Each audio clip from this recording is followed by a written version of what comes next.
ಇವತ್ತು ಮಾಲ್ಡೀವ್ಸ್ ಪ್ರವಾಸದ ಬಳಿಕ ನರೇಂದ್ರ ಮೋದಿ ಅವರು ತಮಿಳುನಾಡಿಗೆ ಭೇಟಿಯನ್ನು ಕೊಟ್ಟಿದ್ದಾರೆ. ಇದು ಕುತೂಹಲಕ್ಕೆ ಕಾರಣವಾಗ್ತಾ ಇದೆ. ಕಾರಣ ಮುಂದಿನ ವರ್ಷ ತಮಿಳುನಾಡು ವಿಧಾನಸಭಾ ಚುನಾವಣೆ ನಡೆಯುತ್ತೆ. ಇದೇ ಸಂದರ್ಭದಲ್ಲಿ ನರೇಂದ್ರ ಮೋದಿ ಅವರ ಭೇಟಿಯ ಬಗ್ಗೆ ಚರ್ಚೆ ಆರಂಭವಾಗಿದೆ. ತಮಿಳುನಾಡಿನ ದೇವಸ್ಥಾನಕ್ಕೆ ಪ್ರಧಾನಿ ನರೇಂದ್ರ ಮೋದಿ ಅವರ ಭೇಟಿ ಕುತೂಹಲಕ್ಕೆ ಕಾರಣವಾಗ್ತಾ ಇದೆ. ಗಂಗೈಕೊಂಡ ಚೋಳಪುರಂ ದೇಗುಲಕ್ಕೆ ನರೇಂದ್ರ ಮೋದಿ ಅವರು ಭೇಟಿಯನ್ನು ಕೊಟ್ಟಿದ್ದಾರೆ. ಚೋಳಪುರಂ ದೇಗುಲದಲ್ಲಿ ವಿಶೇಷವಾದ ಪೂಜೆಯನ್ನು ಸಲ್ಲಿಕೆ ಮಾಡಿದ್ದಾರೆ. ಇವತ್ತು ಚೋಳ ಚಕ್ರವರ್ತಿ 1ನೇ ರಾಜೇಂದ್ರ ಚೋಳ ಅವರ ಜನ್ಮದಿನ. 1ನೇ ರಾಜೇಂದ್ರ ಚೋಳ ಗೌರವಾರ್ಥ ನಾಣ್ಯವನ್ನು ಕೂಡ ರಿಲೀಸ್ ಮಾಡಿದ್ದಾರೆ. ಜೊತೆಗೆ ದೇಗುಲದ ಆದಿ ತಿರುಪತಿ ರೈ ಉತ್ಸವದಲ್ಲೂ ಕೂಡ ನರೇಂದ್ರ ಮೋದಿ ಅವರು ಭಾಗಿಯಾಗ್ತಾರೆ.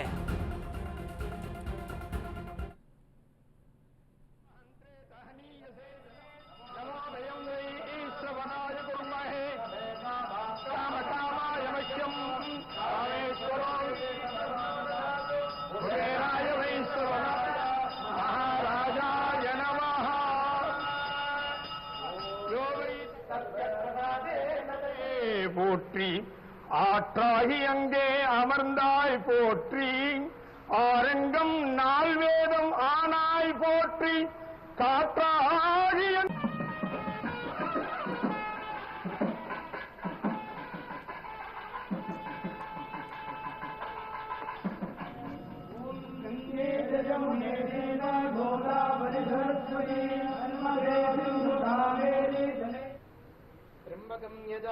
सुगंधिं पुष्टिवर्धनम्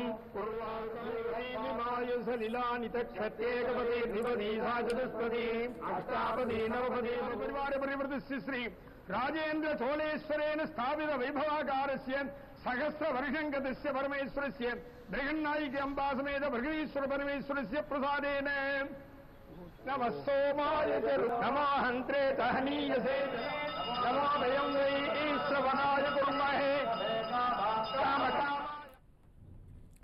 ನರೇಂದ್ರ ಮೋದಿಯವರು ಕಳೆದ 3-4 ದಿನಗಳಿಂದ ಬ್ರಿಟನ್ ಮಾಲ್ಡೀವ್ಸ್ ಪ್ರವಾಸದಲ್ಲಿದ್ದರು.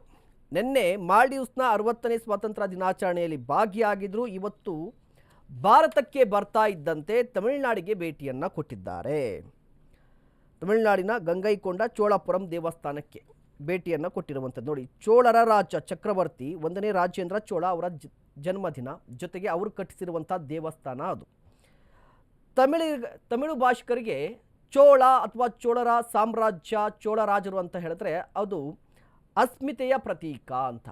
ಈ ಮುಖೇನ ಪ್ರತಿ ಬಾರಿ ಚೋಳರ ಬಗ್ಗೆ ಮಾತನಾಡುವ ಮೂಲಕ, ಚೋಳರು ಕಟ್ಟಿಸಿರುವಂಥ ದೇವಸ್ಥಾನಕ್ಕೆ ಭೇಟಿ ಕೊಡುವ ಮೂಲಕ, ಜೊತೆಗೆ ಚೋಳರಿಗೆ ಸಂಬಂಧಪಟ್ಟಂಥ ನಾಣ್ಯಗಳನ್ನು ರಿಲೀಸ್ ಮಾಡುವ ಮೂಲಕ ನರೇಂದ್ರ ಮೋದಿಯವರು ಅಥವಾ BJP ಮುಂದಿನ ವರ್ಷ ನಡೆಯಲಿರುವಂತಹ ತಮಿಳುನಾಡು ವಿಧಾನಸಭಾ ಚುನಾವಣೆಗೆ ರೆಡಿ ಆಗ್ತಾ ಇದೆ ಅನ್ನುವ ಚರ್ಚೆ ಆರಂಭವಾಗಿದೆ. ಕಾರಣ ಏನು ಅಂತ ಹೇಳಿದ್ರೆ 2025 ಇದು 7ನೇ ತಿಂಗಳಲ್ಲಿ ಇದ್ದೀವಿ.